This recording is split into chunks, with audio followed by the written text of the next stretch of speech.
यहाँ पे ये एक स्ट्रिंग है जिससे ये एक ऑब्जेक्ट यहाँ पे लटका हुआ है, ठीक है। यहाँ में स्ट्रिंग में टेंशन है क्या, ठीक। तो ये ऑब्जेक्ट ने इसे सर्कुलर मोशन करना स्टार्ट किया। तो अब हमारा सेंट्रीपिटल फोर्स क्या हो जाएगा, ये जो स्ट्रिंग में जो टेंशन है, अगर ये इसने ऐसे सर्कुलर मोशन करना स्टार्ट कर दिया तो यहाँ पे हमारा टेंशन ही हो जाएगा क्या, सेंट्रीपिटल फोर्स, ठीक है। तो कोई फोर्स कन्वर्ट हो जाता है सेंट्रीपिटल फोर्स में। ऐसे नहीं बोल सकते कि ये सेंट्रीपिटल फोर्स है, यहाँ पे टेंशन सेंट्रीपिटल फोर्स में कन्वर्ट हो गया। एक और एग्जांपल से समझते हैं, इसको लिख लीजिए, यहां तक लिख लिया। देखिए ये है हमारा सन, ठीक है।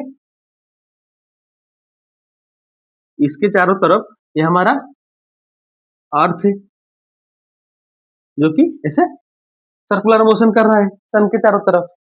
तो यहाँ पे सन अर्थ के बीच में कौन सा फोर्स है जिसकी वजह से अर्थ इसके चारों तरफ ऐसे सर्कुलर मोशन कर रहा है, कौन सा अट्रैक्शन फोर्स है, ग्रेविटेशनल फोर्स। तो इन दोनों के बीच में यहाँ कौन सा फोर्स है, ग्रेविटेशनल फोर्स। तो सन के चारों तरफ जो अर्थ अभी सर्कुलर मोशन कर रहा है, तो सर्कुलर मोशन करते टाइम यहाँ पे सेंट्रीपिटल फोर्स कौन सा होगा, यही हमारा ग्रेविटेशनल फोर्स ही हो जाएगा क्या, सेंट्रीपिटल फोर्स। या फिर देखिए यहाँ पे अगर ये एक न्यूक्लियस है, इसके चारों तरफ ये ऐसे इलेक्ट्रॉन सर्कुलर मोशन कर रहा है, ठीक है। तो यहाँ पे इस इलेक्ट्रॉन इस न्यूक्लियस के बीच में कौन सा फोर्स है,